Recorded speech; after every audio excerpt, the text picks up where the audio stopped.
So friends, ఏదైతే నేను short వీడియోలో చెప్పానో దాని లాంగ్ లెంత్ వీడియో అయితే నేను పెడతా అని చెప్పాను కదా. సో ఆ రోజు స్టోరీ అయితే అది యాక్చువల్గా అది నైట్ 8:30 ఆ టైంలో మా మమ్మీ మంచినీళ్ళు వస్తున్నాయి అని చెప్పి మా మమ్మీ అన్నీ ఫిల్ చేస్తుంది. సో ఇంట్లో వాటర్ అన్నీ ఫిల్ చేసిన తర్వాత సింటెక్స్ డబ్బాలకి ఎక్కిద్దామని చెప్పి మా మమ్మీ ఎక్కిస్తుంది. ఎక్కించిన తర్వాత అది ఏమైందో తెలియదు. నేనైతే పడుకున్నా, కొంచెం నేను బయటికి వెళ్ళేసి వచ్చి అలసిపోయా అని చెప్పి నేను పడుకుంటున్నా. డాడీ అండ్ విహాన్ ఏమో లోపల బెడ్రూమ్లో కూర్చున్నారు. విహాన్ ఏదో గేమ్ ఆడుతున్నాడు, నానేమో పడుకున్నాడు. తక్షి అని నా పక్కన ఫోన్ చూస్తూ ఉంది. నేను మంచి నిద్రలో ఉన్నా. అసలు సడన్గా ఒక పెద్ద బాంబ్ బ్లాస్టో లేకపోతే సిలిండర్ బ్లాస్టో లేదంటే ఒక పిడుగు పడుతుంది, ఎంత పెద్ద సౌండ్ వస్తుందో అంత పెద్ద సౌండ్, ఒకేసారి పెద్ద సౌండ్ వచ్చింది. నేను ఏం జరిగిందా అని చెప్పి నేను ఇట్లా లేచి, అయితే మా అమ్మ ఏం చేసిందంటే వీళ్ళకి అని చెప్పి కూలర్ పెట్టింది, లోపల బెడ్రూమ్లో కూలర్ పెట్టింది. అయితే ఆ 1000 లీటర్ డబ్బా మా అమ్మ ఫుల్ చేసింది. అది ఫుల్ చేయగానే ఏమైందంటే మరి అది వాడు పెట్టడం ఇలా పెట్టాలంట. యాక్చువల్గా ఇలా పెట్టకుండా వాడు కొంచెం ఇట్లా స్లోప్ పెట్టిండంట కిందకి. అది ఎప్పటి నుంచి జరుగుతుందో మాకు నిజంగా తెలీదు. అది ఆల్మోస్ట్ మా అమ్మ వాళ్ళు పెట్టించి కూడా ఒక 5 సంవత్సరాలు అయితే అవుతుంది. మేమేదో 1 డే అట్లా స్పెండ్ చేద్దాం, ఇంకా స్కూల్స్ ఎట్లనో స్టార్ట్ అయినాయి కదా, ఒక 1 డే స్పెండ్ చేసి నెక్స్ట్ సండే వచ్చేద్దాం అని చెప్పి మేము అట్లా ఆలోచించి పిల్లల్ని నేను ముందు రోజు మా తమ్ముడు తీసుకెళ్ళిపోయినాడు వాళ్ళ ఇంటికి. ఇంకా నేను నా బయట వర్క్ చూసుకొని నేను వాళ్ళ ఇంటికి 6:30 ఆ టైంలోకి వెళ్ళి అన్నం తినేసి నేను పడుకొని వీళ్ళు ఆడుకుంటారు కదా అని చెప్పి నేను అలా పడుకునేటప్పటికి అసలు 8:30 8:45 ఆ టైంలో పెద్ద బాంబ్ బ్లాస్టో లేదంటే సిలిండర్ బ్లాస్టో ఇట్లాంటి సిచ్యువేషన్ అసలు ఎట్లుంటుంది. అదేదో పెద్ద సౌండ్ వచ్చింది. నేను లెగిసి చూసేటప్పటికి నేనేమనుకున్నా అంటే డబ్బా నేను అనుకోలేదు. అప్పటికే కొంచెం వర్షం వచ్చేలాగే ఉంది, అంత ఉరుములు అవన్నీ వస్తున్నాయి. నేనేమనుకున్నా అంటే ఒక పిడుగు ఏదో పడ్డది, పెద్ద పిడుగు, ఇంట్లో ఉన్న రూమ్లో ఇద్దరికి ఏదో అయ్యిందని చెప్పి నేను ఆ షాక్లో ఉండి ఆ కూలర్ అనేది ఆ డబ్బా పడంగానే ఆ కూలర్ అనేది ఇటు వచ్చేసింది, బయటికి ఈ రూమ్లోకి వచ్చింది. రాగానే నేను ఏం చేసిన, నిద్రలో నుంచి లేచినాను కదా, లేచి ఇట్లనే నాకు ఏం అర్థం కావట్లా, సౌండ్ ఏంది, ఏదో జరిగిందని చెప్పి మా మమ్మీ బయట నుంచి అరుస్తుంది, మా తమ్ముడు అరుచుకుంటా విహాన్ అని చెప్పి వీళ్ళు గట్టిగా అరుచుకుంటూ వస్తే నేను ఏం చేసిన, ఏమో జరిగిందని నిద్ర మబ్బులో లేచి నేను కూలర్ మీద ఇట్లా పెట్టగానే ఆ వాటర్ పడి ఆ కూలర్ వైర్లు లోపల బోర్డు మొత్తం ఊడిపోయి దానికి మొత్తం ఎర్తింగ్ వచ్చేసింది. లోపల వాటర్ అని 1000 లీటర్స్ అంటే ఏం తక్కువ కాదు కదా. అండ్ హోల్ కూడా అట్లా ఏం లేదు, బయట నీళ్ళు పోవడానికి కూడా. నీళ్ళన్నీ ఆల్మోస్ట్ మనకి నీళ్ళు ఎంతకి పైన వచ్చేసినాయి.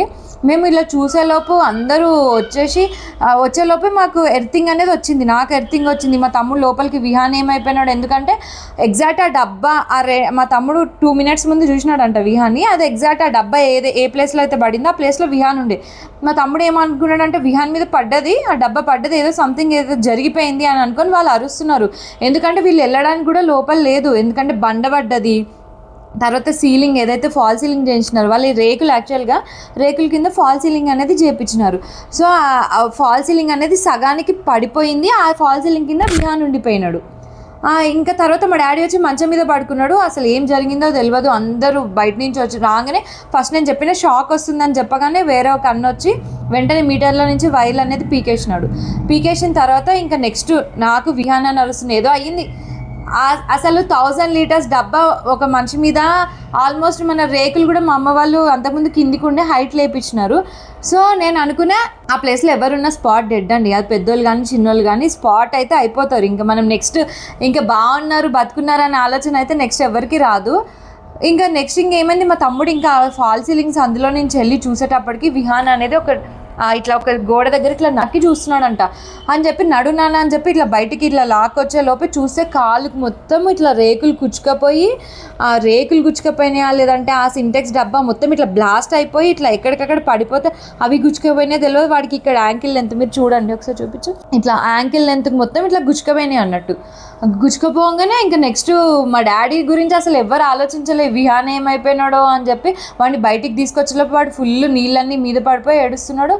దాని తర్వాత ఇంకా నేను బయటికి బయటికి వెళ్ళిపోగానే నెక్స్ట్ ఇంకా మా నాన్న గుర్తొచ్చిండు. అయ్యో డాడీ లోపల ఉన్నాడని చూస్తే మా నాన్న పడుకున్న మంచం ఇట్లా 2 ముక్కలు అయిపోయింది. అది నా దగ్గర ఇప్పుడు పిక్స్ లేవు, నేను ఇన్కేస్ నా దగ్గర ఉంటే లాస్ట్లో నేను యాడ్ చేస్తాను.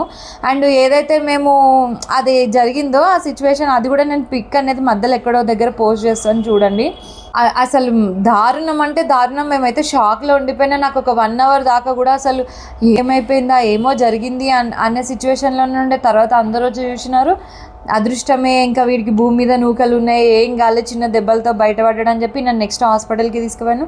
ఇంకా మా డాడీని బయటకి తీసుకొచ్చినాడు. మా లక్ ఏంది అంటే ఏదైతే మేము ఆ సింటెక్స్ డబ్బా కింద మా అమ్మ వాళ్ళ పెద్ద బండ పెట్టిర్రో ఆ బండ అనేది డైరెక్ట్గా కింద పడకుండా అదేమైందంటే దాని కిందనే ఒక సజ్జ ఉండే, ఆ సజ్జ మీద బీరువా ఉండే, బీరువా మీద సజ్జ మీద ఆగిపోయింది. అట్లా ఒకటి బతికిపోయినారు. ఇంకోటి ఏవైతే సైడ్కి క్లాంపులు రాడ్స్ పెడతామో ఆ రాడ్లు కూడా సజ్జకి బీరువాకి మధ్యలో అవి కూడా ఆగిపోయినాయి. అదే స్పాట్లో ఆ బండ వాటర్ ట్యాంక్ మీద పడ్డా కూడా ఇంకా స్పాటే, ఇంక మనం ఇంకొక సెకండ్ ఆలోచించాల్సిన ఇంకైతే ఏం లేదు. ఇంకా అదొకటి మేము బతికిచ్చారు. ఇంకోటి మళ్ళీ డబ్బా పడ్డదా ఏం పడ్డదో తెలియదు కానీ మంచం అయితే 2 ముక్కలు ఇలా ఇరిగిపోయిందండి. అసలు అందరు చూసి ఇంత పెద్ద జరిగింది, అసలు ఎట్లా బయటపడ్డారో కూడా అర్థమే కాలే. మాకైతే నిజంగా షాక్, మిరాకిల్ ఇట్లాంటివి ఇవన్నీ ఏవైతే ఉంటాయి ఇవి నేను నమ్మను, కానీ మన కళ్ళ ముందు జరిగితే తప్ప. ఒకటి బతికి బయటపడ్డం అనే సంతోషం ఉంది. ఇంకోటి ఇన్ కేస్ ఇది కాకుండా వేరే జరిగింటే నెక్స్ట్ అసలు ఏం జరుగుతుందో కూడా తెలియదు. సో అలాంటిది. నెక్స్ట్ వచ్చేది వర్షాకాలం కాబట్టి అందరూ జాగ్రత్తగా ఉండండి. అండ్ ఎవరైనా నిజంగా రేకుల పైన సింటెక్స్లు పెట్టుకునే వాళ్ళు ముందే జాగ్రత్త పడండి. ఒకసారి చూసుకోండి, ఎందుకైనా మంచిది. ఎందుకంటే వర్షాలు అనేవి పడితే దారుణంగానే పడితే 2-3 రోజులు పడ్డా అవి గోడలు నాని కూలే ఛాన్సెస్ ఉంటాయి. సో ఇప్పుడే చూసుకోండి అందరూ. సో ఈ మెసేజ్ ద్వారా మీ ముందుకు తీసుకురావాలని చెప్పి మేము అనుకున్నాం. యాక్చువల్గా వీడియో చేయాలని కూడా లేదు, బట్ చేస్తే అందరికీ యూస్ఫుల్ అవుతుంది కదా, ఇది ఒక మెసేజ్ కదా, ఇది కూడా ఒక మంచి మెసేజ్ అందరికీ. టక్కుమని అరే అది కూడా నిజమే కదా చెప్తే అరే చెప్పి మంచి పని చేసినారు అనే ఆలోచన కూడా వస్తుంది. కాబట్టి మేమైతే నిజంగా మిరాకిల్ అనే చెప్పొచ్చు. మా విహాన్కి కానీ మాకు కానీ రీబర్త్ అనే సో అందరూ సేఫ్గా ఉండండి. వచ్చేది వర్షాకాలం కాబట్టి అందరూ చాలా జాగ్రత్తగా ఉండండి. ఇంకా రేపటి నుంచి మళ్ళీ నార్మల్ రొటీన్ అనేది స్టార్ట్ అవుతుంది. ఎందుకంటే స్కూల్స్ అనేది ఆల్రెడీ స్టార్ట్ అయిపోయినాయి, కానీ మేము అమావాస్య మంగళవారం అని చెప్పి పంపించలేదు. రేపటి నుంచి అయితే పంపిస్తా. విహాన్కి చూడాలి ఇంకొక 2 days అయిన తర్వాత, ఇంకొంచెం పెయిన్ తగ్గిన తర్వాత అయితే నేను స్కూల్కి పంపిస్తాను. అండ్ నా వీడియోస్ కూడా ఇక ముందు వచ్చేవి కూడా లాంగ్ వీడియోస్ ఏ ఉన్నా కూడా ఒక మంచి మెసేజో లేకపోతే యూస్ఫుల్, ఎవరికైనా ఇది చూస్తే మాకు ఇది యూజ్ అవుతుంది ఇలాంటి వీడియోస్ నేను మ్యాక్స్ పోస్ట్ చేయడానికి అయితే నేను చూస్తానండి. Until then bye. మా ఛానల్ని అలాగే సపోర్ట్ చేస్తూ ఉండండి. ఇంకా నెక్స్ట్ స్కూల్ స్టార్ట్ అవుతుంది కాబట్టి ఇంకా రెసిపీస్ కానీ లేదంటే మా రొటీన్ లైఫ్ కానీ లేదంటే ఏదైనా వ్లాగ్స్ కానీ ఇలాంటి వీడియోస్ మంచి వీడియోస్ మీ ముందుకు వస్తుంది. అంటిల్ దెన్ ప్లీజ్ సపోర్ట్ చేయండి.